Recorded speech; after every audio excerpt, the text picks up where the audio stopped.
आदाब नाज़रीन, इस्तकबाल है आप सभी का हमारे खास प्रोग्राम वकील साहब में और मैं हूं आपके साथ शगुफी खान। हर बार की तरह हम फिर हाजिर हैं आपके सभी कानून से जुड़े सवालों का जवाब देने के लिए और आज हमारे साथ स्टूडियो में मौजूद हैं फिरोज खान गाजी जो कि लीगल एक्सपर्ट हैं और सुप्रीम कोर्ट के वकील हैं। सर तहे दिल से इस्तकबाल है आपका हमारे प्रोग्राम में। Most welcome. नाज़रीन आप भी हमारे इस प्रोग्राम से जुड़ सकते हैं। हमारे नंबर्स लगातार आपकी टीवी स्क्रीन पर फ्लैश हो रहे हैं। इन्हीं नंबर्स के जरिए आप हमसे राब्ता कायम कर सकते हैं। गाजी साहब, कॉलर्स का सिलसिला शुरू हो इससे पहले हम बताते चले अपने नाज़रीन को कि हमेशा हर हफ्ते हम ये प्रोग्राम करते हैं और हर हफ्ते प्रॉपर्टी से रिलेटेड कई सवाल जो है वो हमें आते हैं और बहुत अहम भी है कि हम जब प्रॉपर्टी खरीदने जाते हैं या प्रॉपर्टी बेचते हैं तो किन किन बातों का हम ध्यान रखें, क्या एहतियात बरतें, वो बहुत ज़रूरी है। तो क्या क्या वो ऐसी चीज़ें हैं गाजी साहब जिनका ध्यान रखना चाहिए? सत्यमेव जयते, सत्यमेव जयते, सत्यमेव जयते। पहली बात तो ये कि तमाम व्यूअर्स से मैं गुजारिश करूंगा कि प्रॉपर्टी ही से रिलेटेड अक्सर जो है लोगों में डिस्प्यूट होते हैं, जो कि मारपीट, लड़ाई झगड़ा, कभी कभी मर्डर तक पहुंच जाता है मसला। तो एक बात ये ख्याल रखें कि किसी भी मसले में कानून अपने हाथ में न लें और इन सब चीज़ों से बचने के लिए ये लाजमी है कि जब आप अपनी ज़िंदगी की कमाई हुई पैसे से कोई प्रॉपर्टी ख़रीदना चाहते हैं तो अच्छी तरह से प्रॉपर्टी को देखभाल के ख़रीदना चाहिए ताकि आपको कोई चीट न कर पाए, आपका पैसा कहीं न डूबे। जहाँ तक प्रॉपर्टी ख़रीदने की या प्रॉपर्टी के कितने किस्म होते हैं, क्या शहरों की प्रॉपर्टी ख़रीदने में दूसरा प्रिकॉशन लेते हैं, देहात की प्रॉपर्टी ख़रीदने में दूसरा प्रिकॉशन लेते हैं, तो गांव पर जो अक्सर ज़मीन का खरीदो फरोख्त होता है विलेज लेवल पे एग्रीकल्चर प्रॉपर्टी का होता है और विलेज में एक दूसरे को लोग जानते हैं, वहाँ पर इस किस्म की 420 बहुत कम होता है। हम आपको बताना चाहेंगे शहरों की प्रॉपर्टी के बारे में। शहरों की प्रॉपर्टी में अक्सर रेसिडेंसी प्रॉपर्टी का 3 किस्म का ये किया गया है, टाइप्स बताया गया है। एक तो रेसिडेंशियल प्रॉपर्टी, दूसरी बात ये कि कमर्शियल प्रॉपर्टी या फैक्ट्री वगैरह आदमी खरीदता है। चूँकि इन तीनों के टैक्स अलग अलग हैं इसलिए इन तीनों के बारे में जानकारी जरूरी है। लेकिन और गाजी साहब जानकारी हम आगे रखेंगे, इससे पहले एक कॉलर का हम सवाल ले लेते हैं। हेलो, अस्सलाम वालेकुम। जी वालेकुम अस्सलाम। मेरा एक सवाल है, मैंने जमीन कुछ खरीदी है, उसमें वो 4 दफा 4 दफा 8 है जी, तो उसमें कागज कैसे बनेंगे? जैसे हम पटवारी के पास जाते हैं वो बोलते हैं इसको ऐसा है वैसा है ये ऐसा है, मुझे वकील साहब से ये बात करनी है, उसको हम लीगल तरीके से कैसे कागज बना सकते हैं? पहली बात तो ये कि हर स्टेट में तकरीबन प्रॉपर्टी के ट्रांसफ़र का अलग अलग सिस्टम है, अलग अलग स्टैम्प ड्यूटी है। आपने ये नहीं बताया कि आप कहाँ के रहने वाले हैं। बहरहाल अगर 4 और 8 का नोटिफिकेशन बता रहे हैं तो क्या ये नोटिफिकेशन जो है एक्विजिशन का है? अगर एक्विजिशन का नोटिफिकेशन है तो कोई भी प्रॉपर्टी आपके नाम से ट्रांसफ़र नहीं हो सकता है, क्योंकि उन्हीं प्रॉपर्टी का ट्रांसफ़र हो सकता है जिसका कि कोई एक्विजिशन प्रोसीडिंग सरकार की तरफ से, सेंट्रल गवर्नमेंट की तरफ से या स्टेट गवर्नमेंट की तरफ से कोई नोटिफिकेशन नहीं हुआ है। एक बार जब नोटिफिकेशन हो जाता है तो प्रॉपर्टी का ट्रांसफ़र होना जो है वो बंद हो जाता है, उसका ट्रांसफ़र नहीं हो सकता है। बिल्कुल। और हम एहतियात की बात कर रहे थे प्रॉपर्टी खरीदने और बेचने के वक्त। हाँ, तो मैं बता रहा था कि ज़्यादातर लोग जो अफेक्टेड होते हैं वो शहरों में रेसिडेंशियल प्रॉपर्टी के ख़रीदने के मामले में जो है उनके साथ धोखा हो जाता है, इसी से ज़्यादा लोग जो है रिलेटेड हैं। रेसिडेंशियल प्रॉपर्टी जो है, जो शहरों में मसला चल रहा है वो फ्लैट का चल रहा है, तो प्रॉपर्टी कोई भी ले, पहली चीज़ ये देखें कि उसका टाइटल क्या है। टाइटल जो होता है वो उसको बोलते हैं registered sale deed. Registered sale deed जो होता है वो आपको डॉक्यूमेंट्स होता है जो कि स्टैम्प पेपर पर होता है, प्लस इसके कागजात जो है वो रजिस्ट्री में सब रजिस्ट्रार के ऑफिस में भी होता है। तो पहली बात तो ये ख्याल रखें कि जो भी प्रॉपर्टी खरीदें, पहला काम ये कि आप ये देखें कि उसका ओनर कौन है। ओनर जो है वो रजिस्टर्ड सेल डीड से पता चलता है। जब एक बार सेल डीड आपके हाथ में आ जाए तो फिर ड्यू डिलीजेंस भी कर लें कि क्या ये सिर्फ उनके हाथ ही में तो नहीं है, क्या रजिस्टर्ड है या नहीं। तो एक एडवोकेट को इम्प्लाई कर लीजिए या खुद चले जाइए सब रजिस्ट्रार के ऑफिस में, उस प्रॉपर्टी के मुतालिक आपको पता चल जाएगा कि प्रॉपर्टी सिर्फ स्टैम्प पेपर पर रजिस्ट्रेशन नंबर ही नहीं लिखा हुआ है बल्कि सही मायने में रजिस्टर्ड है या नहीं। आमतौर पर यह देखा जाता है कि फ्लैट लिखते हुए 2 किस्म की चीज़ें चल रही हैं। एक तो होता है कि अनकंस्ट्रक्टेड फ्लैट जो कि अभी कंस्ट्रक्शन के मराहल में है, और एक होता है कि रेडी टू शिफ्ट, यानी कि आप पैसा दीजिए डॉक्यूमेंट्स बनवाइए और चले जाइए। तो जो प्रॉपर्टी जो है आपको इससे ले रहे हैं, आपको वो अनकंस्ट्रक्टेड है, अभी कंस्ट्रक्शन प्रोग्रेस में है, तो उस प्रॉपर्टी को लेने में जो पैसा आदमी लगाता है ये सोचकर कि उस वक्त जिस वक्त प्रॉपर्टी अभी बनती रहती है, फ्लैट बनता रहता है, उस वक्त उसका कीमत कंपैरेटिवली सस्ता होता है। तो उसमें ये देखना चाहिए कि क्या वो जो प्रॉपर्टी बन रही है उस पर जो है जो बना रहा जो बिल्डर है उससे और लैंड ओनर से किस किस्म का एग्रीमेंट है, क्या हर किस्म की जो ज़रूरी कागजात हैं जैसे कि परमिशन, जैसे कि डिफरेंट किस्म के टैक्सेस पे हुए हैं कि नहीं हुए हैं उस लैंड पे, जो कि ओनर से या कि फार्मर से आप कह लीजिए, फार्मर से अगर किसी बिल्डर ने ख़रीदा है तो उसके बीच जो डॉक्यूमेंट्स हैं वो क्या हैं, ओनरशिप क्लियर है कि नहीं। कभी कभी सिचुएशन ये होता है कि एलॉटी कोई और होता है या फिर हम तीसरे या चौथे परचेजर हो जाते हैं, तो उसमें ये देखना चाहिए कि जो डॉक्यूमेंट्स का लिंक है, यानी कि एक बिल्डर ने बनाया और उसने फर्स्ट किसी को अलॉट किया, उस अलॉट के बाद सपोज ले कोई दूसरा आ गया, फिर किसी तीसरे को ट्रांसफ़र हुआ, चौथे को ट्रांसफ़र हुआ, तो अगर आप फर्स्ट अलॉटी नहीं है, डायरेक्ट आप बिल्डर से नहीं खरीद रहे हैं, तो आपको चैन ऑफ डॉक्यूमेंट देखना जरूरी है कि बिल्डर ने ए को दिया तो क्या डॉक्यूमेंट है, फिर ए ने बी को दिया, बी ने सी को दिया, तो तमाम डॉक्यूमेंट्स, अगर आप डी हैं, आप चौथे नंबर के हैं, तो तमाम डॉक्यूमेंट्स देखना चाहिए और डॉक्यूमेंट्स का ओरिजिनल देखना चाहिए, क्योंकि अक्सर 420 हो जाता है। सपोज के लिए कि जो दूसरा परचेजर है उसने उस प्रॉपर्टी को खरीदा और अपना ओरिजिनल डॉक्यूमेंट्स किसी बैंक में जमा करके और उस पर मॉर्गेज करा लिया है, लोन ले लिया है, और किसी तरह से बहाना करके आपको अपना ओरिजिनल नहीं दिखाया और आपको भेज दिया ये दिखाकर कि ये अलॉटमेंट लेटर है बिल्डर की तरफ से, जो कि मिस्टर ए को अलॉट हुआ था, मिस्टर ए ने मुझे बेचा था और मैं अब आपको बेच रहा हूँ। तो ऐसे सिचुएशन में कभी बिलीव नहीं जब तक कि ओरिजिनल डॉक्यूमेंट्स न देख लें। उसके आगे जो देखना होता है कि क्या उस प्रॉपर्टी पर किसी किस्म का बैंक से कर्ज तो नहीं लिया गया है, उसके लिए भी ड्यू डिलिजेंस किसी एडवोकेट को इंगेज करके आप करा लीजिए, ताकि ये पता चल जाए अगर वो प्रॉपर्टी अगर मॉर्गेज है तो फिर जिसके पास वो प्रॉपर्टी जाएगी वो उसका जिम्मेदार होगा। तीसरी चीज ये देख लीजिए, कंप्लीशन सर्टिफिकेट जिससे आप खरीद रहे हैं उसको जो ओरिजिनल अलॉटी है वो कंप्लीशन सर्टिफिकेट दिया है कि नहीं, क्योंकि ये बहुत इंपॉर्टेंट है, रजिस्ट्रेशन के वक्त ये काम आता है। आगे आप देखिए कि अलॉटमेंट लेटर होता है, उसको भी देख लीजिए आप अच्छी तरह से। फिर जब एक बिल्डिंग कंप्लीट हो जाता है तो उसमें पोजेशन लेटर होता है, तो पोजेशन लेटर या ऑक्यूपेशन लेटर, इसको भी आप देख लीजिए कि उसके पास है कि नहीं। अगर किसी डॉक्यूमेंट्स पर मॉर्गेज लिखा हुआ है, सही मानों में उन्होंने उस पर लोन लिया है, तो आप इसके बारे में जानकारी कर लीजिए बैंक से कि उन्होंने कितने किस्त दे दिए हैं, कितना लोन था, ताकि एग्रीमेंट में ये सब बात आ जाए या अलग से उसका एग्रीमेंट बन जाए कि हमने इस प्रॉपर्टी के ऊपर 10 लाख रुपया लोन लिया था, 6 लाख रुपया दे दिया हूँ, 4 लाख रुपया मैं दे दूंगा रजिस्ट्रेशन के वक्त। ये सब चीजें आप देख लें लेने से पहले।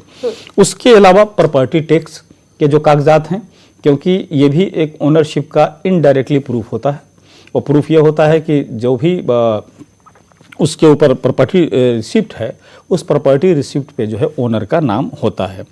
बाकी देख लें कि उसके कार पार्किंग के जो चार्जेस हैं वो दिए गए हैं कि नहीं हैं। उसके अलावा एक और चीज़ होता है नो ऑब्जेक्शन सर्टिफिकेट, वो ऑलरेडी लोग ले रहे हैं, तो नो ऑब्जेक्शन सर्टिफिकेट जो है रेसिडेंस वेलफेयर एसोसिएशन से होता है, उसको आप जरूर लें रेसिडेंस वेलफेयर एसोसिएशन से, क्योंकि उस सर्टिफिकेट का आपको रजिस्ट्रेशन को ट्रांसफर कराते वक्त जरूरत होती है।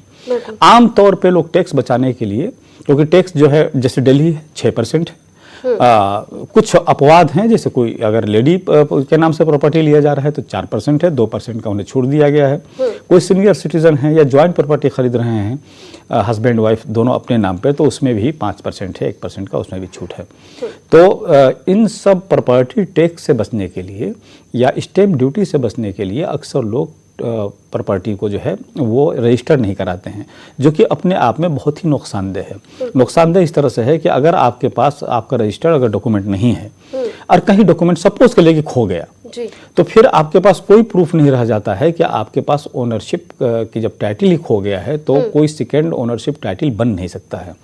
लेकिन अगर वो प्रॉपर्टी अगर रजिस्टर्ड है और आपका पास ओरिजिनल डॉक्यूमेंट्स अगर खो गया, चोरी हो गया, तो उसकी एक कॉपी या उसका पूरा ब्यौरा जो है सब रजिस्ट्रार के ऑफिस में होता है, वहाँ पर एप्लीकेशन लगा के आप सर्टिफाइड कॉपी या जिसको आमतौर पर डुप्लीकेट कॉपी बोलते हैं उसको आप ले सकते हैं।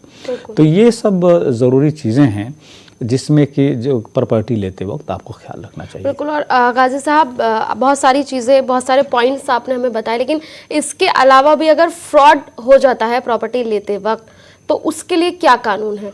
फ्रॉड दरअसल अगर ये सब चीजें देख लें जी। तो फ्रॉड होने के चांसेस जो बिल्कुल मिनिमाइज हो जाते हैं। लेकिन उसके बाद भी अगर कोई शातिर है जी। अब वो किसी किस्म का फ्रॉड कर दे रहा है, क्योंकि आज की डेट में ओरिजिनल डॉक्यूमेंट्स को भी इस तरह से फोटो स्टेट कॉपीज वगैरह आए हैं कि नोट्स को भी अगर कर दिया जाता है तो पता नहीं चलता है कि असली है या नकली है। तो प्रॉपर्टी के कागजात को भी इस तरह से कर लेते हैं। इसीलिए मैंने कहा कि जो आपको कागजात दिखाएं उसको आप जाकर जो है वेरीफाई भी कर ले सब रजिस्ट्रार के ऑफिस में।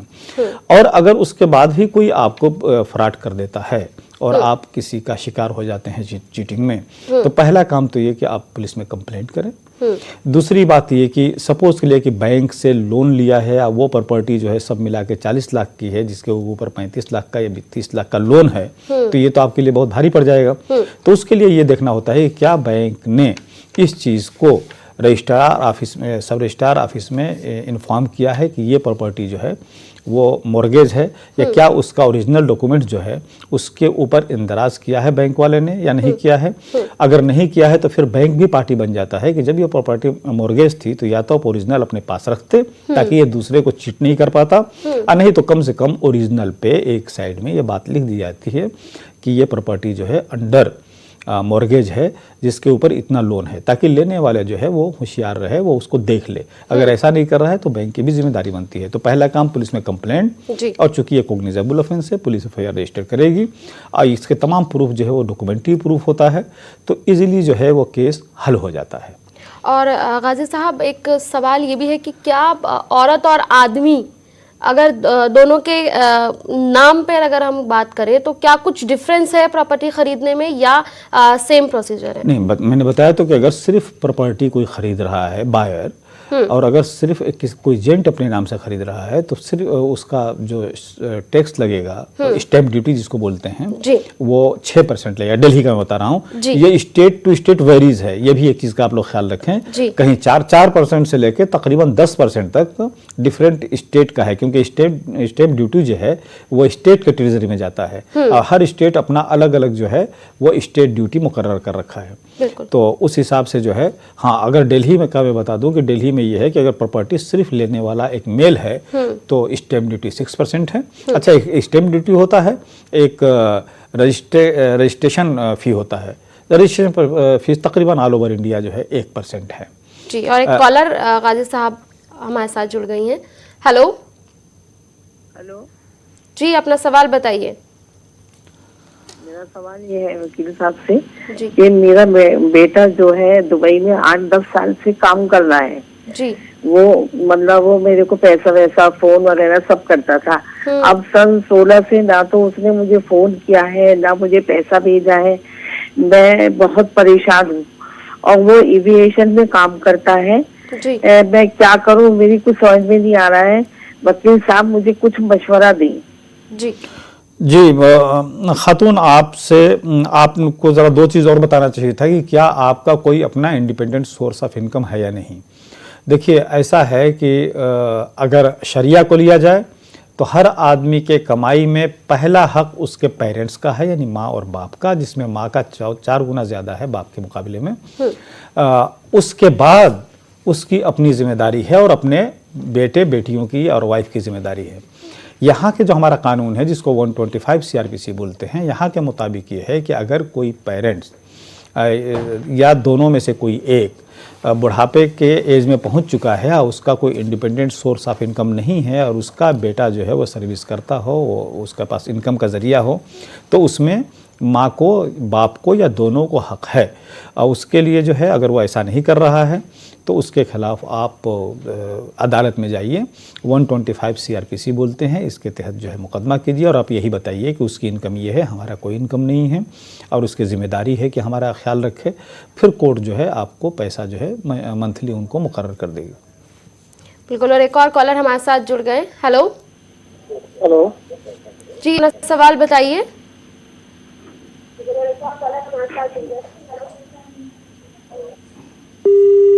शायद किसी वजह से राब्ता इनसे कायम नहीं हो पाया। गाजी साहब, हम प्रॉपर्टी की बात कर रहे हैं, रजिस्ट्रेशन की अगर मैं बात करूं तो कितना ज़रूरी है कराना, और अगर नहीं कराते हैं तो क्या नुकसान है? देखिए शगुफी, मैंने बताया था इस चीज़ को कि रजिस्ट्रेशन जो है, पहली बात तो ये कि स्टैम्प ड्यूटी सभी लोग जानते हैं कि वो जो अशोक पिलर का बना होता है, नोट जैसा होता है, उसको जाकर जो है खरीदना होता है। आज की डेट में ई स्टैम्प का भी ज़माना है खरीदने का, प्लस कुछ बैंक को भी ये पावर है कि वहाँ से जाकर आप जो है स्टैम्प ड्यूटी खरीद सकते हैं और फीस जमा कर सकते हैं वहाँ पर। तो एक बार जब स्टैम्प ड्यूटी हो जाता है तो स्टैम्प ड्यूटी पर ही प्रिंट होता है जो आपका एग्रीमेंट होता है लेन देन का, और उसी का जो है उसी को स्टैम्प ड्यूटी बोलते हैं। उसी वक्त आपको 4% से लेके या 10% तक पूरे हिंदुस्तान में देना पड़ता है। और उसको जब एक बार स्टैम्प ड्यूटी पे सिग्नेचर्स हो गया दोनों पार्टी का, तो उसका रजिस्ट्रेशन के लिए 4 महीने का वक्त होता है।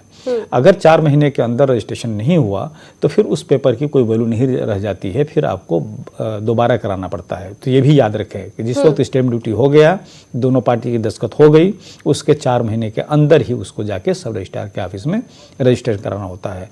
जो सबसे बड़ा फ़ायदा रजिस्ट्रेशन करने का, जैसे मैं बता दिया कि एक बात तो ये कि आपके पास क्लियर टाइटल का प्रूफ हो जाता है।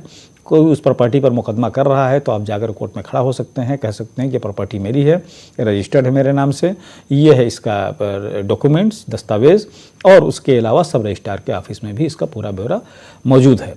लेकिन अगर अनरजिस्टर्ड है और सपोज के लिए कि आपका डॉक्यूमेंट्स खो गया, चोरी हो गया, बारिश हो गई, भीग गया, किसी तरह से और लापरवाही से घर ही में रखकर या कहीं और रखकर खो गया, गुम हो गया, आपको नहीं मिल रहा है और उस प्रॉपर्टी पर मुकदमा हो जा रहा है, तो फिर टाइटल प्रूफ करना बहुत मुश्किल हो जाता है अगर आपके पास रजिस्टर्ड सेल डीड नहीं है तो। बिल्कुल। और एक कॉलर हमारे साथ जुड़ गए। हेलो हेलो जी, अपना सवाल बताइए। मैं देवेंद्र बोल रहा हूँ जी, फरीदाबाद से। नमस्कार जी। नमस्ते, अपना सवाल बताइए। मेरा सवाल ये है कि जी एंट्रीम रिलीफ अगर कोई एप्लीकेशन हम कोर्ट में फाइल करते हैं तो उस एंट्रीम रिलीफ एप्लीकेशन को डिसाइड करने के लिए कोर्ट की तरफ से कोई डेडलाइंस होती हैं? और क्या एंट्रीम रिलीफ एप्लीकेशन जो है वो CWP के साथ फाइल की जा सकती है या उसे बाद में ही फाइल करना जरूरी होता है? जी, बहुत अच्छा आपका सवाल है। पहली बात तो कि हर सूट के साथ जो है लाजमी नहीं है कि इंटरिम एप्लीकेशन लगे, कोई इंटरिम रिलीफ की हर सूट में ज़रूरत नहीं पड़ती है, लेकिन जिस सूट में ज़रूरत पड़ती है उसमें साथ ही में लगा देना ज़्यादा ज़रूरी है, ज़्यादा अच्छा होता है। इंटरिम एप्लीकेशन कब तक डिसाइड हो, इसके लिए आमतौर पे सिविल प्रोसीजर्स में कोई प्रावधान नहीं है, लेकिन कुछ जो स्पेशल एक्ट बने हैं जैसे डोमेस्टिक वायलेंस वगैरह, उसमें प्रावधान है। किसी में 30 दिन है, किसी में 60 दिन है, किसी में 90 दिन है, इस तरह से है, लेकिन आम तौर पर कोई डेट नहीं है। अगर जिस वक्त कभी कभी ऐसा सिचुएशन होता है कि जिस वक्त हम सूट फाइल करते हैं, जैसे सपोज किसी प्रॉपर्टी के डिक्लेरेशन के मुतालिक, टाइटल के मुतालिक हमने सूट फाइल किया और हम पोजीशन में भी हैं, ऐसे सिचुएशन में जिस वक्त हमने सूट फाइल किया वो सिर्फ डिक्लेरेशन ऑफ टाइटल के लिए फाइल किया, लेकिन बाद में ये पता चलता है कि दूसरी पार्टी इंटरफेयर करने लगी, तो उसमें फिर जो है आप बाद में भी इंटरिम इंजेक्शन के लिए एप्लीकेशन लगा सकते हैं। बिल्कुल। एक और कॉलर हमारे साथ जुड़े हुए हैं। हेलो हेलो जी, अपना सवाल बताइए। मेरा सवाल ये है कि वाटर बॉडीज को एनकरेजमेंट किया गया, जिसका हाईकोर्ट ने ऑर्डर भी दिया है कि इसका एक्शन उठाया जाए, मगर गवर्नमेंट जो जम्मू कश्मीर की उसने अभी तक इस पर एक्शन नहीं उठाया। हाउ डू यू सी, इससे क्या कानून? Your question is not clear, जरा एक बार और इसको रिपीट कर दिए अपने सवाल को। मेरा सवाल ये है कि वाटर बॉडीज जो है हमारे जम्मू कश्मीर की, उसको इलीगली एनक्रोचमेंट किया, उस पर मकान बनाए गए, उसको खाया गया जमीन को। इस पे हाई कोर्ट का ऑर्डर भी हमने ला चुका है एक्शन का, मगर आज तक कोई एक्शन हुआ नहीं। देखिए, आपका सवाल बिल्कुल क्लियर है कि हाई कोर्ट के ऑर्डर होने के बाद भी वाटर बॉडी का जो है ज़मीनों पर कब्जा है, तो ऐसे सिचुएशन में यह है कि जो कोर्ट ऑर्डर पास करती है उस कोर्ट को ये पावर भी होता है कि उसको इम्प्लीमेंट कैसे कराए। अगर उस आर्डर को अनदेखा कर रही है तो पहली बात तो ये कि जिस अथॉरिटी के खिलाफ आर्डर पास हुआ है उस अथॉरिटी को एक रिप्रेजेंटेशन दीजिए और उस आर्डर का हवाला दीजिए जो हाई कोर्ट का आर्डर है। अगर उसके बाद भी नहीं कर रही है तो आप 10 दिन, 15 दिन, महीना, 2 महीने के बाद फिर हाई कोर्ट में जहां आपका केस ये आर्डर हुआ था उस कोर्ट में आप एप्लीकेशन लगा सकते हैं, कंटेम्प्ट ऑफ कोर्ट का एप्लीकेशन लगा सकते हैं, क्योंकि आर्डर को इम्प्लीमेंट करना यही तरीका है। बिल्कुल। एक और कॉलर हमारे साथ इस बीच जुड़े हैं। हेलो हेलो जी, अपना सवाल बताइए। देखिए, मैं गवर्नमेंट सर्वेंट था जी। वो रिजर्व पुलिस ऐसे ही था। मेरे को जो है छोटा सा पनिशमेंट बोल के 10% में पेंशन में से कट हो रहा, तो इसके लिए मैं हाई कोर्ट में डाला। तो हाई कोर्ट में डालने बाद कोर्ट के लिए वो डिपार्टमेंट नहीं भेज रहा, इसके लिए हम क्या करना? इसके लिए जैसे कि इससे पहले वाले सवाल का मैंने जवाब दिया कि कोर्ट के आर्डर को अख्तियार दिया गया है उसी कोर्ट को इम्प्लीमेंट कराने का। अगर इम्प्लीमेंट में कोई परेशानी हो रही है, अगर दूसरी पार्टी कोर्ट का आर्डर नहीं मान रही है तो कोर्ट उन पर फाइन भी कर सकता है, प्लस जेल भी भेज सकता है। तो ऐसी सूरत में आप फौरन जो उस कोर्ट में एक एप्लीकेशन लगाइए, कंटेम्प्ट ऑफ कोर्ट का एप्लीकेशन लगाइए या disobedience of the order of the court का लगाइए एप्लीकेशन, और वो कोर्ट जो है आपको आर्डर इम्प्लीमेंट कराएगी। चलिए, एक और कॉलर हमारे साथ हैं। हेलो, मैं अपनी बात बताने आता हूँ सर। Hello hello sir. हाँ बताएं। हेलो हेलो, नमस्ते सर। जी नमस्ते सर, सवाल बताइए। सर, मेरे फादर साहब लड़ाई के अंदर शहीद हुए थे 1971 में, 1971। जी। तो सर मेरी मदर ने 50 साल फाइट की है, तो उनको देखने जिनके बांटने उनको बिल्कुल ही कुछ नहीं, वो लड़ाई के अंदर शहीद हुए। मेरी माँ ने 50 साल फाइट की, उनको सिर्फ पेंशन मिलती थी। मुझे समझ में नहीं आ रहा है कि ये कैसा हुआ। ना कोई जमीन, ना कोई प्लाट, ना कोई पैसा।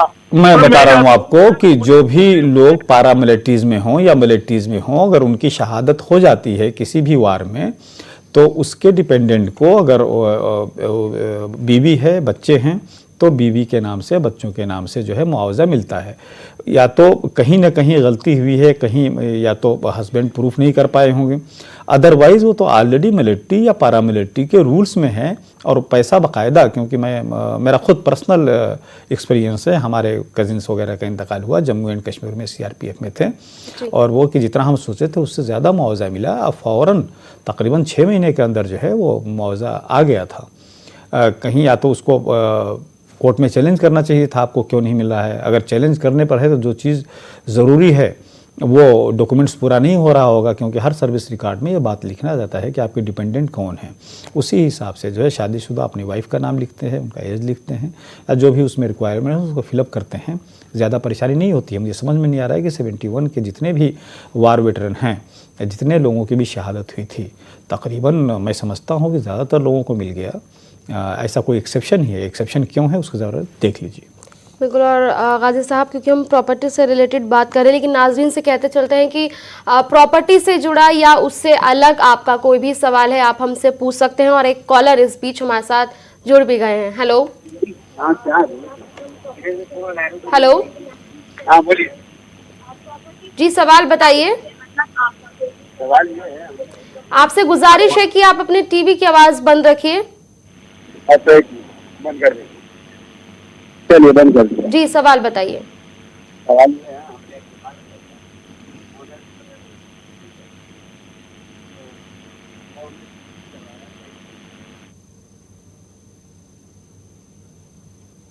जी, शायद ठीक से इनसे रब्ता हमारा नहीं हो पाया गाजी साहब। प्रॉपर्टी के लिए एक चीज़ ये भी है, हमने देखा है कि अब दिल्ली या अगर हम यूपी नोएडा की बात करें, एनसीआर की बात करें, तो फ्लैट सिस्टम बहुत ज़्यादा हो गया। ऐसे में हम किसी बिल्डर से फ्लैट खरीदते हैं और वो बिल्डर घाटे में चला जाता है, हमें पोजीशन नहीं मिलता है और उस पर कोर्ट केस हो जाता है। तो ऐसे में हम कानून हमारी किस तरह मदद कर सकता है? देखिए, इन्हीं सब चीज़ों को देखकर ऐसा हुआ है पिछले 15-20 सालों में दिल्ली में, और मेरे ख्याल से और भी जो कॉस्मोपॉलिटन सिटीज़ तो उसमें ये बात हो रही होगी कि बिल्डर जो है एक प्रॉपर्टी का दाम ये करता है, सपोज के लिए कि 3000 स्क्वायर पर स्क्वायर गज या पर स्क्वायर मीटर, और पता ये चलता है कि वो ये भी क्लेम करता है कि हम 3 साल के या पैसा देने के या शुरुआत करने के 4 साल के अंदर जो है पोजीशन दे देंगे, लेकिन आमतौर पर ये देखा जाता है कि 4 साल तक तो अभी नींव भी नहीं पड़ा है। जो आदमी पैसा प्रॉपर्टी में लगाता है वो ये सोच कर लगाता है कि मैं इतने तारीख को रिटायर हो जाऊंगा या इतने तारीख को हमारे बेटे बेटियों की शादी है, उस वक्त हमें उस फ्लैट की ज़रूरत पड़ेगी। तो आमतौर पे लोग कंज्यूमर एक्ट में जाते थे, कंज्यूमर प्रोटेक्शन एक्ट में, लेकिन उसके बाद जो है एक रेरा एजेंसी भी गवर्नमेंट ने बनाया है, ताकि जो परचेज कर रहे हैं अगर उनके साथ वो जो शराइत लिखे हुए हैं एग्रीमेंट में बिल्डर के साथ, अगर उसकी अनदेखी हो रही है या उस हिसाब से उस मुद्दत तक पोजीशन नहीं मिल रहा है या वो क्वालिटी नहीं है जिस क्वालिटी की उसमें बात की गई है, तो उसके लिए रेरा में एक पिटीशन डाल सकते हैं और उसमें वो डिसाइड होता है कि आखिर में क्या वजह है, पोजीशन लेने में कितना टाइम दिया है। सपोज़ के लिए कि वो पोजीशन जो है 1 साल देर लगा दी है, तो उसी हिसाब से फिर इंटरेस्ट जो है वो मिलता है। और क्या जो हम रजिस्ट्री की हम बात कर रहे थे गाजी साहब, क्या फ्लैट खरीदते वक्त और जब हम घर खरीदते हैं, जड़ से हम कोई घर खरीदते हैं, तो दोनों में कुछ डिफरेंस है रजिस्ट्री में या सेम है? नहीं, रजिस्ट्री तो दोनों का एक ही तौर पे है, लेकिन चूंकि अगर कोई फ्लैट खरीदते हैं, किसी भी कोई अगर बिल्डर कर रहा है, तो उसमें एक के अलावा सैकड़ों लोगों का इंटरेस्ट हो जाता है, जितने उसके मेंबर होते हैं, जितने उसमें फ्लैट होते हैं। कुछ चीज़ें कॉमन हो जाती हैं फिर कॉमन चीज़ों के अलग से जो है वो पेमेंट होता है। ये भी देखते हैं कि फ्लैट की सिचुएशन क्या है, सबकी लंबाई सभी 100 गज के हैं तो सभी 100 गज के हैं, लेकिन कीमत में फ्लक्चुएशन होता है इस हिसाब से कि वो मतलब कि सपोज के लिए कि पार्क फेसिंग है, ग्राउंड फ्लोर या फर्स्ट फ्लोर का है, तो इस हिसाब से लोकेशन के हिसाब से भी उनमें फ़र्क हो जाता है। बाकी रजिस्ट्री में या स्टैम्प ड्यूटी में कोई फ़र्क नहीं है। जो देखने का चीज़ ये है कि बाकी जो कॉमन चीज़ें हैं उन कॉमन चीज़ों के अलग से पैसे लगते हैं। बिल्कुल। और कॉलर हमारे साथ जुड़ गए। हेलो। हाँ हेलो जी, अपना सवाल बताइए। मोहम्मद शकील बोल रहे हैं। हमारा सवाल ये है कि हमने एक दुकान लिया था, उसका हमने रजिस्ट्री भी करवाया, टैक्स बिल भी मेरे नाम पे है और ट्रेड लाइसेंस भी मेरे नाम पे है जी। ठीक है, तो अगला को बोले खाली करने, तो वो खाली नहीं कर रहा, तो क्या किया जाए जरा बताइएगा। आपने ये नहीं बताया कि वो आदमी जो कि खाली नहीं कर रहा, जब आपने प्रॉपर्टी खरीदा तो क्या उसका पोजीशन आपको नहीं मिला, सिर्फ कागजात मिले? हाँ, ओनरशिप है सर, सिर्फ ओनरशिप। तो लाजमी है कि जो वहाँ पर है उस किस हैसियत से है, वो इंट्रूडर है या पहले जो मालिक थे उसका किराएदार है। देखिए ये चीज़ें उसी हिसाब से चलेंगी। अगर पहले मालिक का कोई किराएदार है तो फिर किराएदारी के हिसाब से चलेगा कि वो ओनरशिप तो ट्रांसफ़र हो गया लेकिन किराएदारी उसकी बरकरार रहेगी। अगर वो इंट्रूडर है यानी कि ट्रेसपासर से ज़बरदस्ती कब्जा किया हुआ है, तो कोई ज़बरदस्ती कब्जा करने वाले को भी कोई कानून ये हक नहीं देता है कि कोई भी ओनर या ट्रांसफरी यानी कि दूसरा उसके बाद ओनर आ गया तो उसको ज़बरदस्ती कानून अपने हाथ में लेकर उसको ज़बरदस्ती वहाँ से उठाकर फेंके या घर को या दुकान को खाली कराए। उसके लिए भी कानूनी चाराजोही करनी पड़ेगी। बिल्कुल। एक और कॉलर हमारे साथ फोन लाइन पर है। हेलो।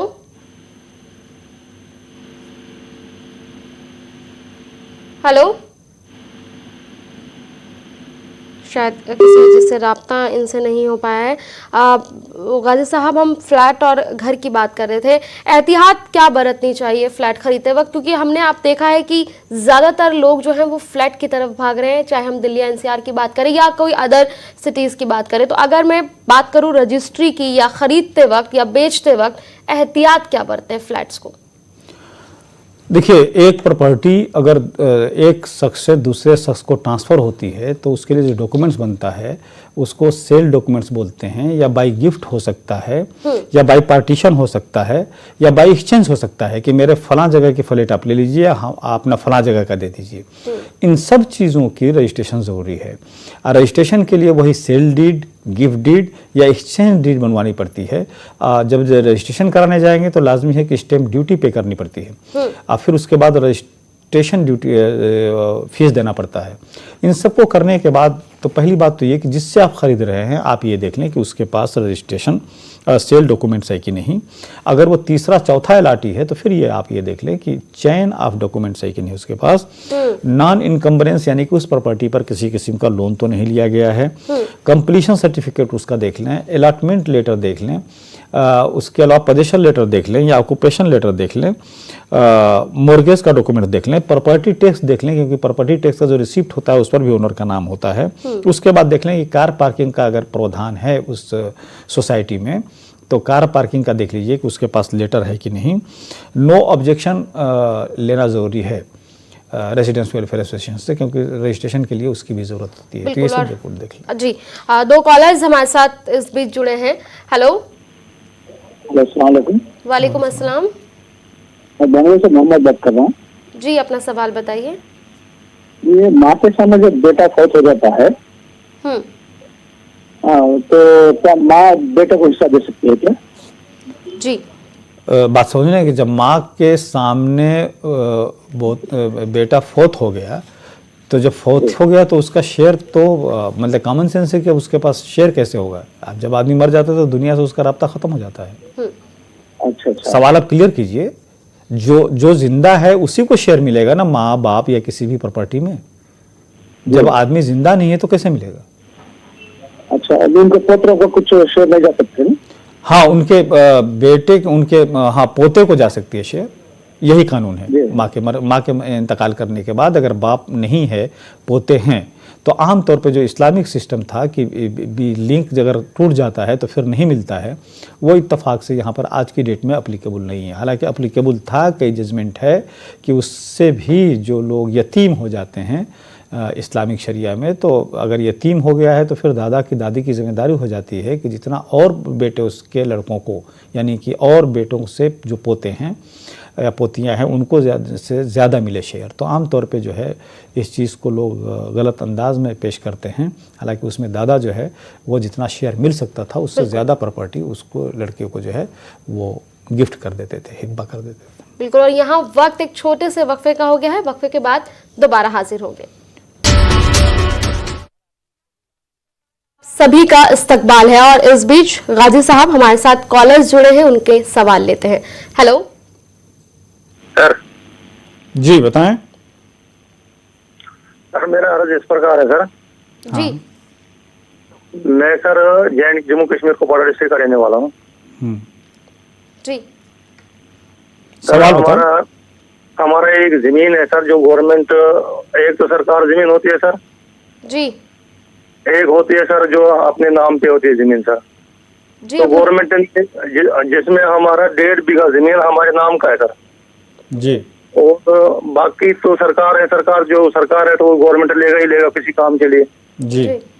जो 1.5 बीघा जमीन है सर वो उस नंबर को आ रहा है, उस चीज के साथ ही दूसरी जगह दिखा रहा है, लेकिन हम उसको हमारे बाबा दादा सब के जमाने से हम उसको लगा रहे हैं, 100 वर्षों से लगा रहे हैं उस जमीन को। तो उसके लिए क्या किया जाए सर? देखिए, आपके सवाल से ये लग रहा है कि 1.5 बीघा जो ज़मीन जो आपके नाम से है और जो ज़मीन आपके कब्ज़े में है, अब कोई ये कह रहा है कि नहीं ये वो ज़मीन नहीं है। तो देखिए, आम तौर पर अक्सर ये देखा जाता है, पूरी ज़मीन तो नहीं लेकिन अक्सर उस ज़मीन का कुछ पोर्शन से दूसरे खसरा में होता है, कुछ पोर्शन दूसरे खसरा में, यानी कि कागज़ पे ज़मीन का सिचुएशन कुछ और होता है और एक्चुअल फिज़िकल पोजीशन में कुछ और होता है। देखिए, इसका तो तरीका सिंपल ये है कि अगर जिसको ऑब्जेक्शन है वो जाए और प्रॉपर्टी का नाप करवा ले, जिसको बोलते हैं कि प्रॉपर्टी का नपाई कराना। वहाँ एक फ़ीस होता है, फ़ीस जमा करें और वहाँ से फिर तहसीलदार के ऑफिस से वहाँ से आते हैं मेंबरान्स, वो नाप करते हैं। हर गांव में या हर इलाके में एक स्टोन होता है, उस स्टोन ही से पैमाइश होती है कि इस खसरा यहाँ से यहाँ तक चलता है, यहाँ से यहाँ तक चलता है। तो अगर एक बार नाप हो जाए, जो पोजीशन में जो प्रॉपर्टी को चिन्हित कर दिया जाए कि ये प्रॉपर्टी इतना नंबर खसरे में है और उस खसरे के मालिक फ़लाँ फ़लाँ और फ़लाँ हैं, तो उस हिसाब से फिर प्रॉपर्टी का चिन्हित हो जाता है और वही प्रॉपर्टी फिर पोजीशन मिलेगी कानूनी तौर पर। बिल्कुल। और एक और कॉलर हमारे साथ फोन लाइन पर है। हेलो अस्सलाम वालेकुम। जी वालेकुम अस्सलाम। जी मैं जम्मू कश्मीर से मोहम्मद अशरफ बोल रहा हूँ। जी अशरफ साहब, सवाल बताइए। जी मुझे वकील साहब से ये अर्ज करना था, अगर कोई किसी बच्चे ने बूढ़े माँ बाप को अकेला छोड़ा तो फिर वो कोर्ट में जाएगा, तो कोर्ट के दरवाजे जाएगा तो वहाँ दरवाज़ा खटखटाएगा, उनके पास पैसे नहीं, वकीलों के पीछे कैसे दौड़ेगा, उनकी बात कौन सुनेगा? तो उसके लिए क्या हल है? उन वकीलों का फीस वो बाकी वगैरह कहाँ से लाए? तो उसका कुछ क्या हल है उसके लिए बताइए। देखिए, तकरीबन हर स्टेट में, चूंकि जम्मू एंड कश्मीर के कुछ कानून अलग हैं, क्योंकि आमतौर पे जो हमारे पार्लियामेंट में जो कानून पास होते हैं, तो अक्सर कानून में हम ये देखते हैं कि ये लिखा होता है कि it will be applicable through out India accept the state of Jammu and Kashmir. यानी कि ये कानून जो हिंदुस्तान के पार्लियामेंट से पास हो रहा है वो पूरे हिंदुस्तान में लागू है, जम्मू एंड कश्मीर को छोड़ के।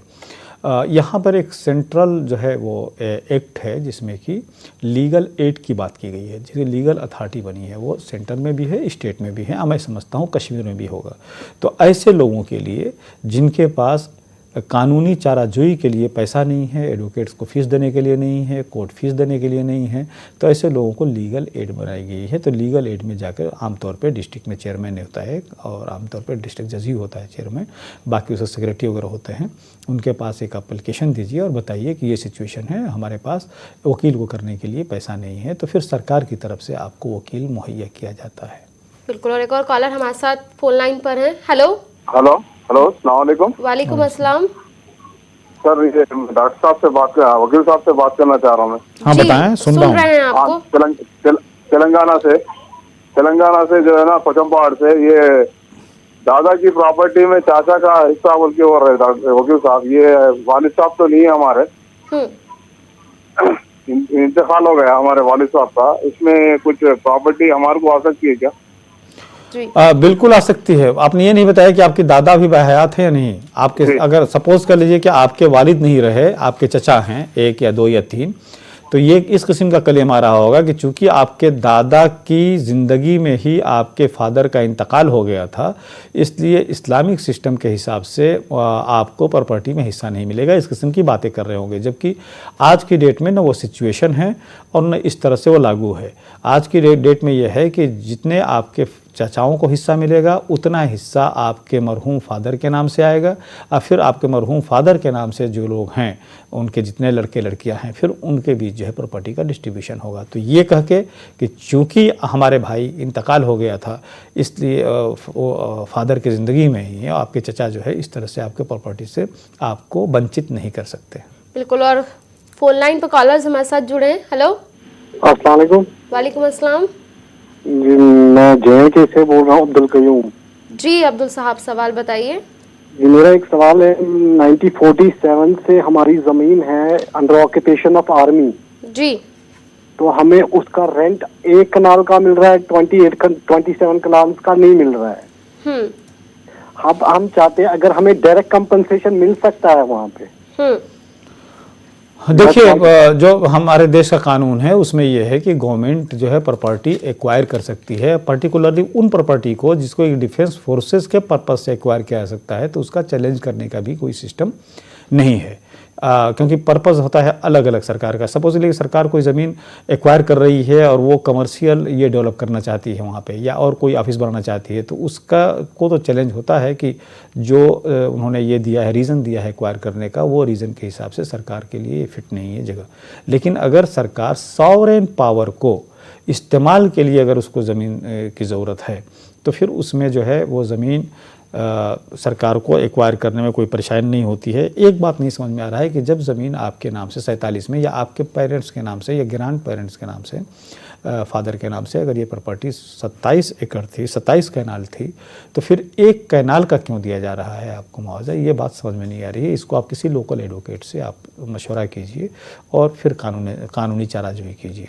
मैं व्यूअर से एक बात ये बताता चलूँ कि आम तौर पे सवाल लंबा हो जा रहा है, सवाल जो है शॉर्ट कीजिए, पहले दिमाग में सोच दीजिए फिर उस सवाल। बिल्कुल। और कॉलर हमारे साथ जुड़े हैं। हेलो हेलो जी, अपना सवाल बताइए।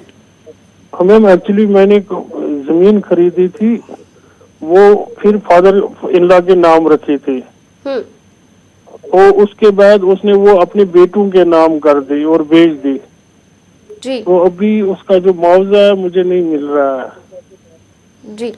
देखिए, ये याद रखिए, आप ये कह रहे हैं कि पैसा आपका लगा था उस ज़मीन को खरीदने में, लेकिन नाम से खरीदे थे आप अपने फादर इन लॉ के, तो लाजमी है कि वो प्रॉपर्टी जो है, पैसा जहाँ से भी आया, अगर फादर इन लॉ के नाम से खरीदी गई है तो प्रॉपर्टी उन्हीं की मानी जाएगी। एक चीज़ है जिसके के तहत हम कभी कभी जाते हैं, जिसको कि बेनामी ट्रांजेक्शन बोलते हैं। तो बेनामी ट्रांजेक्शन में भी मैं समझता हूँ कि फादर इन लॉ नहीं आते हैं, यानी कि मैं सपोज़ के लिए कि सर्विस में हूँ, मेरा लड़का अभी 21-22 साल का है या मेरी लड़की 21-22 साल की है, अब मैं प्रॉपर्टी इसलिए अपने बेटा या बेटी के या बीवी के नाम से ख़रीद रहा हूँ कि नाम उनका हो लेकिन प्रॉपर्टी बेसिकली वो मेरी हो, तो वो उसको बेनामी ट्रांजैक्शन बोलते हैं। फिर जो है आप कार्रवाई कर सकते हैं। तो आपको ये प्रूफ करना पड़ेगा उसमें जाने में कि फादर इन लॉ ने के नाम से वो जो प्रॉपर्टी थी वो प्रॉपर्टी बेसिकली आपकी थी, क्योंकि आपने पैसा दिया था उसको ख़रीदने के लिए। वो सिर्फ for the purpose of legal purposes उनके नाम से या और टेक्निकल ग्राउंड पे उनके नाम से किया गया था। तो इसमें आप सूट फाइल कर सकते हैं अगर जम्मू एंड कश्मीर में भी बेनामी ट्रांजैक्शन के मुतालिक कोई कानून है। बराए रहने चूँकि पूरे हिंदुस्तान से सवाल आते हैं, एक चीज़ का आप लोग बराबर ख्याल रखिए कि जो हम यहाँ राय देते हैं उसको हतमी आखिरी राय नहीं समझें। आप अपने यहाँ के लोकल एडवोकेट से ज़रूर कंसल्ट कर लीजिए, ख़ासतौर से अगर प्रॉपर्टी से रिलेटेड मैटर हो। बिल्कुल। और एक कॉलर हमारे साथ जुड़े हैं। हेलो। हेलो, अस्सलाम वालेकुम। वालेकुम अस्सलाम। वकील साहब से बात करना है। जी हाँ, सुन रहे हैं आपको। सवाल बताइए। सवाल ये है कि प्रॉपर्टी जो है ना जी, गुजारिश है कि आप अपनी टीवी की आवाज़ बंद कर दीजिए। राब्ता इनसे नहीं हो पाया है गाजी साहब, क्योंकि हमने अभी देखा कि फैमिली डिस्प्यूट के केसेस बहुत ज़्यादा हैं। तो क्या एहतियात ऐसे में बरतनी चाहिए? गुजारिश तो हमारी यही है कि इस तरह के केसेस जो है वो ना आए, फैमिली डिस्प्यूट प्रॉपर्टी को लेकर कम से कम फैमिली में तो ना हो। लेकिन अगर ऐसा है तो क्या पहले से एहतियात बरतनी चाहिए? देखिए, प्रॉपर्टी की डिस्प्यूट शकूफा या तो फैमिली मेंबर्स में होता है या तो साथ में बिजनेस करने वालों में होता है या तो नेबर से होता है। तो लाजमी है कि प्रॉपर्टी का डिस्प्यूट जानने वालों ही से उमन होता है, जब तक कि कोई तीसरा जो है ट्रेसपासर्स ना आ जाए, बेईमान मक्कार लोग ना आ जाएं। जी। तो पहला काम तो ये कि जिसके नाम से प्रॉपर्टी है उसको कोशिश ये करना चाहिए कि बहुत मेहनत करके वो प्रॉपर्टी बनाया है। वो प्रॉपर्टी इसलिए बनाया है कि उसके बाल बच्चे जो हैं वो कायदे से रहें। लेकिन वही प्रॉपर्टी अगर डिस्प्यूट का स्रोत बन जाता है और बाल बच्चे आपस में लड़ने लगते हैं तो वो रहमत ना हो कि जहमत हो जाती है। तो पहली बात तो ये कि अपने इसे क्लियर अपनी ज़िंदगी में उस प्रॉपर्टी का बंटवारा कर देना चाहिए या विल के ज़रिए कर देना चाहिए। और अगर ऐसा नहीं है और किसी किस्म का डिस्प्यूट हो रहा है, क्योंकि अक्सर ये देखा जाता है कि एक बेटा यहाँ पे है, माँ बाप के साथ है, उसके पोजीशन में घर है, दूसरा बेटा दुबई में या किसी दूसरे शहर में, कनाडा, अमेरिका में है। वो पता चला कि 7-8 साल बाद आता है, वालिद का इंतकाल हुए जो है 7-8 साल हो गया होता है, पहला बेटा कब्जे में है, वो दूसरे को नहीं देता है, इसके अपने बाल बच्चे हो गए होते हैं। तो ऐसे सिचुएशन में पार्टीशन सूट का जो है प्रावधान है कि पार्टीशन सूट फाइल करें। और पार्टीशन जब सूट फाइल करेंगे तो उस प्रॉपर्टी का अगर ये दिखा दें कि मैं भी उसी तरह से उनका बेटा हूँ जिस तरह से जिस बेटे कब्जे में है वो है, तो फिर उस प्रॉपर्टी का जो है पार्टीशन कोर्ट के आर्डर से हो जाएगा। एक चीज़ जो कि अगर प्रॉपर्टी का पार्टीशन बाप अपनी ज़िंदगी में कर देता है कि भाई ये फ्लैट फला का या इस 200 गज़ का फ्लैट है, इसमें 50 गज़ इधर का बेटा नंबर 1 को, 50 गज़ इधर के बेटी को, तो उसको ज़िंदगी में ही अपने नाम उन लोगों के नाम से ट्रांसफ़र कर देना चाहिए। या वही चूँकि स्टैम्प ड्यूटी लगता है, ट्रांसफ़र फ़ी लगता है, तो लोग घबराते हैं, नहीं करते हैं, उसको बचाते हैं। लेकिन एक बड़े झगड़े से बचाने के लिए आने वाली जनरेशन को ऐसा करना चाहिए। बिल्कुल। और कॉलर हमारे साथ जुड़े हैं। हेलो। हेलो जी, अपना सवाल बताइए। मेरे को एनआरसी के लिए डॉक्यूमेंट्स क्या क्या होना मालूम करना है हिसाब से। जी, एनआरसी के लिए अगर प्रॉपर्टी आप खरीद रहे हैं तो मैं बहुत क्लियर करते जा रहा हूं, ऐसा लग रहा है कि आपने बाद में ज्वाइन किया है। पहली बात तो ये कि उस प्रॉपर्टी की टाइटल देख लेना चाहिए। किसी के पास वो प्रॉपर्टी 3 ही तरह से आ सकती है, या तो उसकी एंसेस्ट्रल प्रॉपर्टी हो, और नहीं तो उसने किसी से प्रॉपर्टी परचेज की हो, या किसी ने प्रॉपर्टी गिफ्ट किया हो, या किसी कन्वेंस के जरिए उसके पास प्रॉपर्टी आई हो, या एक्सचेंज के इसमें प्रॉपर्टी आई हो। लेकिन सब हालत में उस प्रॉपर्टी का रजिस्ट्रेशन आप ज़रूर देख लीजिएगा, क्योंकि ये चारों मोड जो है ट्रांसफ़र का, उसमें रजिस्ट्रेशन ज़रूरी है। अगर वो प्रॉपर्टी जिससे आप खरीद रहे हैं उसके नाम से है, और अगर वो 5वां 6वां अगर कोई फ्लैट का मसला है और 50 6वां या 3रा 4था जो है अगर वो एलआरटी है, तो चैन ऑफ डॉक्यूमेंट्स देख लीजिए, बाकी कंप्लीशन सर्टिफिकेट देख लीजिए, पोजेशन लेटर देख लीजिए, कार का व्यवस्था है तो कार पार्किंग का सिस्टम देख लीजिए। उसके अलावा जो टैक्स प्रॉपर्टी टैक्स पे होता है तो उसमें भी ओनर का नाम होता है, वो भी देख लीजिए। और लेटेस्ट देख लीजिए, ये देख लीजिए कि वो प्रॉपर्टी किसी बैंक के जरिए उस प्रॉपर्टी पर किसी किस्म का लोन तो नहीं लिया गया है, ये देख लीजिए। उसके अलावा अगर वो फ्लैट का सिस्टम है तो हर सोसाइटी में जो है एक जिसको बोलते हैं RW रेसिडेंस वेलफेयर एसोसिएशन, उनसे भी ऑब्जेक्शन सर्टिफिकेट देख लीजिए। तो ये मोटा मोटी 8-10 डॉक्यूमेंट्स हैं, उनको आप अच्छी तरह से देख लीजिए। और अगर जिस तरह से आदमी 50 लाख या करोड़ रुपया लेकर कोई प्रॉपर्टी लेता है या 10-20 लाख रुपया भी लाख कोई प्रॉपर्टी लेता है, तो एक एडवोकेट को करके उसको फीस देके नॉन इनकम्बरेंस सर्टिफिकेट का भी देख लीजिए कि वो जो डॉक्यूमेंट दिखा रहा है वो डॉक्यूमेंट्स रजिस्ट्री में है भी नहीं, वो प्रॉपर्टी उसके नाम से रजिस्ट्री में एंट्री है कि नहीं। बिल्कुल। तो ये सब करना चाहिए। गाजी साहब हमारे साथ जुड़े हैं। हेलो अस्सलाम वालेकुम। वालेकुम अस्सलाम जी, वकील साहब से जी। हाँ, मैं सुन रहा हूँ जी। सवाल बताइए। सवाल ये है कि हमारे दादा हजरत की प्रॉपर्टी है, उसमें जो है ना हम लोग 3 भाई है, 3 भाई में से और जो है ना वालिद साहब से नहीं इंतकाल हो गया। प्रॉपर्टी जो है ना अभी चाचा हमारे बोल रहे कि वो मेरे नाम पे होती बोल के हो रहे, इसलिए हमारा हिस्सा इसमें मिल सकता है या नहीं मिल सकता? इस्लामिक लॉ से थोड़ा वकील साहब से बात करना था।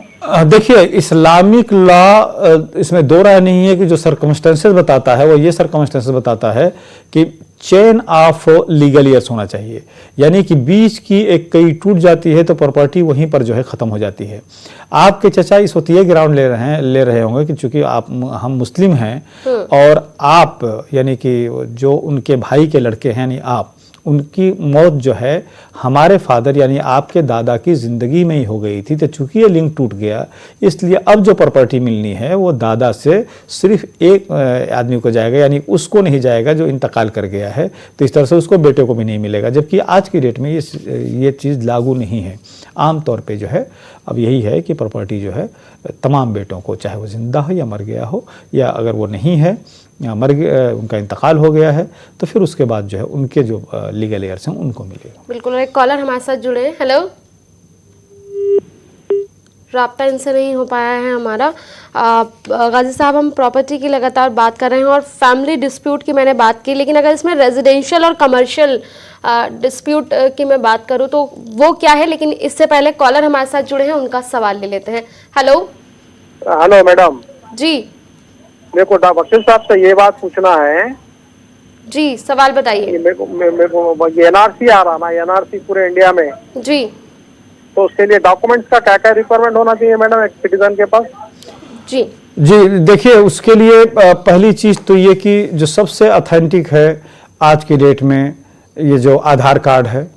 लेकिन इससे पहले की जो चीज़ है कि अगर सपोज के ओरिजिनल इंडिया के रहने वाले हैं उस प्लेस के, तो आम तौर पे कुछ लोगों को छोड़ के, हालांकि सबके नाम से प्रॉपर्टी हो गई है, कि अगर कोई एग्रीकल्चर प्रॉपर्टी है उसमें नाम है कि नहीं, राशन कार्ड के अलावा अगर घर है तो घर उनके नाम से है कि नहीं, कोई प्रॉपर्टी नाम से है या नहीं, आधार कार्ड है या नहीं, और उसके अलावा पासपोर्ट है तो वो पासपोर्ट, तो यही सब चीज़ें हैं। आधार कार्ड है, आई कार्ड है, पासपोर्ट है, प्रॉपर्टी में किसी प्रॉपर्टी में नाम हो, कहीं सर्विस करते हो तो उसका रिकॉर्ड हो, तो ये सब चीज़ें। अगर फादर कहीं सर्विस कर रहे हों तो फादर के रिकॉर्ड, दादा का रिकॉर्ड की 3-4 जनरेशन के लोग रिकॉर्ड मेंटेन करके रखते हैं। और मैं ख़ास तौर से गरीब सिटीजन से मैं ये कहूँगा कि इस चीज़ में थोड़ा सा वक्त निकाल कर, हालांकि मैं जानता हूँ कि एक मज़दूर जब एक दिन लगा देता है तो उसके एक दिन की मजदूरी जाती है, लेकिन फिर भी इन सब चीज़ों से बचने के लिए एनआरसी के लिए जो है बराबर तैयार रहें डॉक्यूमेंट देने के लिए। डॉक्यूमेंट्स अपने पास तैयार रखें, क्योंकि ऑफिस में डॉक्यूमेंट्स बनवाने में टाइम लगता है, तो इधर कुछ टाइम दें, कुछ परेशानी तो होगी। आधार कार्ड, LIC वगैरह हो तो, प्रॉपर्टी के अगर कागजात हों, अगर अक्सर ये दिखा जाता है कि फादर का इंतकाल हो गया है, 3-4 बच्चे हैं और लैंडेड प्रॉपर्टी में उनका नाम नहीं चढ़ा गया है, नाम जो है कभी कभी दादा के नाम से ही चलता रहता है, तो ऐसे सिचुएशन में पहला ये काम करें कि सक्सेशन सर्टिफिकेट बनवाकर डिस्ट्रिक्ट से या गांव के प्रधान से लिखाने पर भी चल जाता है, तहसीलदार से लिखाने पर चल जाता है कि वो जाकर तहसीलदार के पास ये बात चढ़ा दें कि फला हमारे फादर थे जिनके नाम से ये फला 1 बीघा या 1 मंडा ज़मीन थी, हम 5 भाई हैं, 2 बहनें हैं। ख़ास तौर से बेटियों का नाम ज़रूर चढ़ाए, क्योंकि हमने आसाम में अक्सर ये देखा है कि बेटियों के नाम जो है लैंडेड प्रॉपर्टी में गरीब लोग ख़ास तौर से नहीं चढ़ाते हैं कि 1 बीघा ज़मीन है, बेटी का भी अगर हिस्सा हो जाएगा तो यहाँ पर खेती क्या होगा जब आधा ही मंडा रह जाएगा तो, या आधा बीघा रह जाएगा तो अक्सर ये देखा गया है कि लड़कियों के नाम प्रॉपर्टी के डॉक्यूमेंट्स में न होने से ज़्यादातर लड़कियाँ जो NRC के इसमें आ रही हैं, सिटीजनशिप नहीं प्रूव कर पाई हैं, तो उसमें औरतें ज़्यादा हैं। बिल्कुल। और एक कॉलर हमारे साथ जुड़े हैं। हेलो शायद किसी वजह से राब्ता इनसे नहीं हुआ है। एनआरसी बहुत अहम सब्जेक्ट है गाजी साहब, और जैसा कि इन्होंने हमारे कॉलर्स ने पूछा भी कि क्या क्या ज़रूरी डॉक्यूमेंट्स है, लेकिन आपने पॉइंट ऐड किया था गरीब के लिए, लेकिन अगर गरीब की कोई प्रॉपर्टी नहीं है और सिर्फ हाँ इसीलिए तो क्या इसीलिए मैंने कहा कि देखिए, पहली बात तो ये कोशिश करना चाहिए कोई प्रॉपर्टी का डॉक्यूमेंट्स पर अपना नाम चढ़ा लें, अगर बाप के नाम ही है सिर्फ तो। उसके अलावा मैंने बताया कि आधार कार्ड, पासपोर्ट, आइडेंटिटी कार्ड या रहने के और भी बहुत से प्रूफ होते हैं, राशन कार्ड वगैरह उसमें चलता है, तो ये सब चीज़ें जो है उसमें रख लें। उसको नहीं अगर बनाए हैं तो बनवा लें। मैं जानता हूं कि गरीब के लिए बहुत परेशानी है ऑफिस जाना, उसकी दिन की दहाड़ी मारी जाती है, लेकिन आगे की परेशानियों को देखते हुए बचने के लिए ये सब करना जरूरी है। बिल्कुल। और एक कॉलर गाजी साहब माफी चाहती हूँ, हमारे साथ जुड़े हैं। हेलो जी, अपना सवाल बताइए। अस्सलाम वालेकुम। वालेकुम अस्सलाम। मैं जम्मू से बोल रहा हूँ, मनदीप सिंह। जी मनदीप जी, सवाल बताइए। जी, हमारा वकील साहब से सवाल है कि हमारे पास जो प्रॉपर्टी है, जिस घर में हम रह रहे हैं, तो जो पावर ऑफ टर्नी है वो दूसरे जो जिस मालिक के नाम से, वो हमारे फेवर पे है, और गिरदावरी के बेस में दूसरे बंदे ने हमारे दादा के नाम में गिरदावरी की, तो गिरदावरी के बेस में उसने कोर्ट से विल ली हुई है, तो उस बेस में वो हमें परेशान कर रहा है। जबकि तहसीलदार ने और कंचन पटवारी ने आके रेवेन्यू में यहाँ जांच पड़ताल की और शायद इंतजार हमारी हुई है। तो इनसे वकील साहब से पूछे कि हमारा इसमें कुछ बन सकता है क्या? देखिए, पहली बात तो जहां तक कागजात की आप बात कर रहे हैं, कागजात विल तो सरकार नहीं बनाती है, विल तो बेसिकली जिसका प्रॉपर्टी है वो प्रॉपर्टी का विल बनाता है। उस प्रॉपर्टी के मुतालिक कोई विल लेकर आया है कि इसका गिरदावरी में जिसका नाम था, वो नाम वाला आदमी जो है हमारे फेवर में विल किया था, उसका इंतकाल हो गया और प्रॉपर्टी पर वो दावा कर रहा है। एक बात तो ये कि आप ये देखिए कि ये विल कब का, किस डेट का दिखा रहा है, जिनका इंतकाल हुआ है वो कब हुआ है, क्योंकि पोजीशन आपका है। तो जब पोजीशन आपका है, अगर दूसरा कोई क्लेम कर रहा है, अगर वो 12 साल के बात कर रहा है, पिछले 12 साल से उसने कोई अगर इसके इनिशिएटिव नहीं लिया है, तो वो एडवर्स पोजीशन में उसके आप मालिक हो जाते हैं। अगर सपोज ले कि 12 साल से ज़्यादा आपके पास पोजीशन में है और उसके बाद भी वो ये परेशान कर रहा है, तो अभी सुप्रीम कोर्ट का एक जजमेंट आया है, लेटेस्ट बिल्कुल इसी ईयर आया है एडवर्स पोजीशन का। तो पहले एडवर्स पोजीशन में ये था कि आप डिफेंस ले सकते हैं एडवर्स पोजीशन का, लेकिन केस नहीं कर सकते हैं। लेकिन अब ऑनरेबल सुप्रीम कोर्ट ने ये कहा कि नहीं, आप जो हैं, अगर आपके पास ऐसा अनफिलिंग एविडेंस है कि आप इतने दिनों से रह रहे हैं, 12 साल से ज़्यादा से रह रहे हैं और किसी ने इस प्रॉपर्टी पर क्लेम नहीं किया है और अब एक आदमी क्लेम कर रहा है, तो आप टाइटल के लिए भी टाइटल सूट भी आप डाल सकते हैं।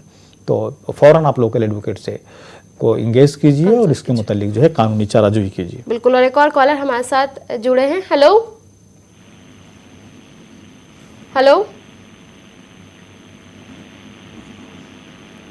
शायद राब्ता नहीं हुआ है। और जैसे कि गाजी साहब, हम लगातार प्रॉपर्टी से रिलेटेड ही आज जो है वो डिस्कस कर रहे हैं, तो मेरा सवाल ये है कि अब ख़वातीन के लिए भी बराबर का हक है, लेकिन उसके लिए क्या क्या चीज़ें हैं, क्योंकि कई हमने ऐसे केसेस देखे हैं कि अभी भी बराबर का हक होने के बाद भी नहीं दिया जाता है, तो क्या किया जाए? देखिए, नहीं देना तो अपने आप में गैर कानूनी चीज़ है। आज की तारीख में हिंदू मैरिज एक्ट के तहत जो है, हिंदू लॉ में तमाम डिपेंडेंट का, चाहे वाइफ हो, बेटा हो, बेटी हो, सबको जो है बराबर का हक दे दिया है। अगर कोई नहीं दे रहा है तो उसके लिए कानूनी चाराजोई है, क्योंकि हक बनता है।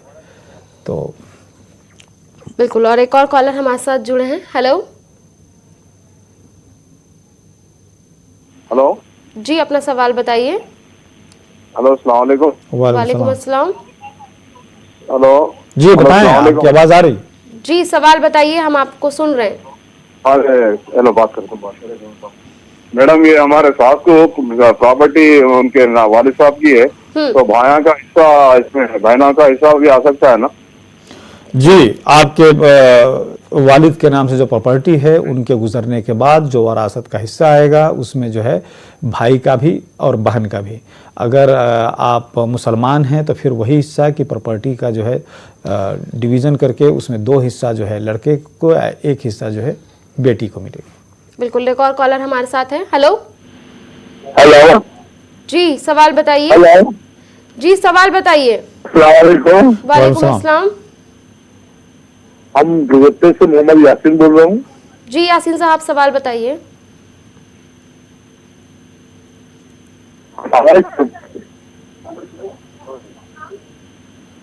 गुजारिश है आपसे कि आप अपने टीवी की आवाज बंद कर दीजिए।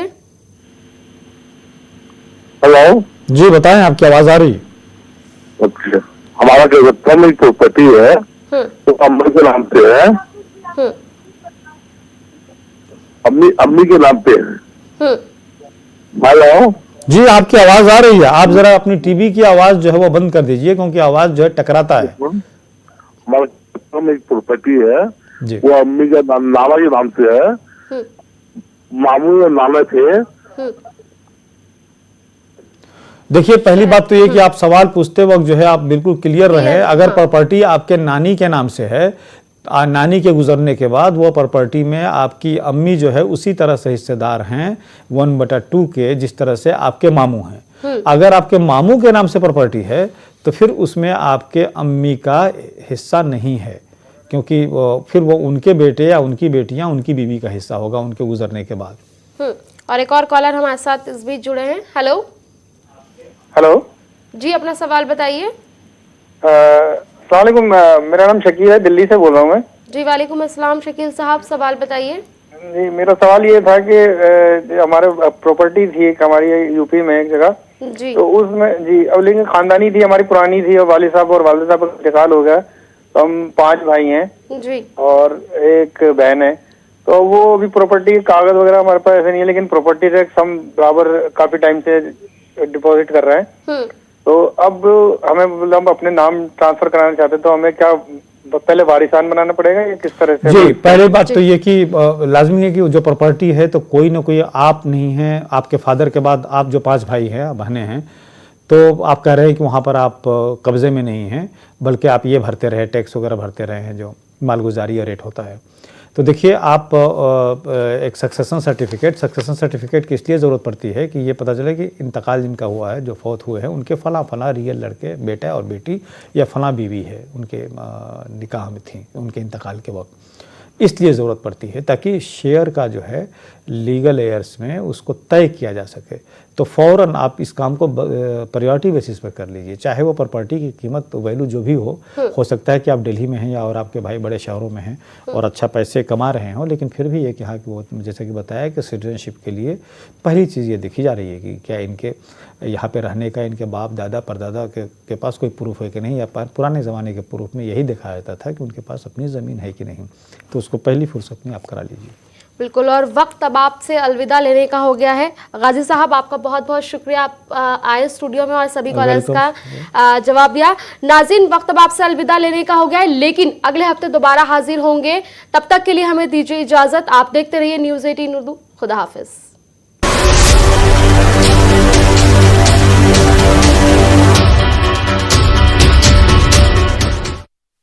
इस न्यूज हेडलाइंस के प्रायोजक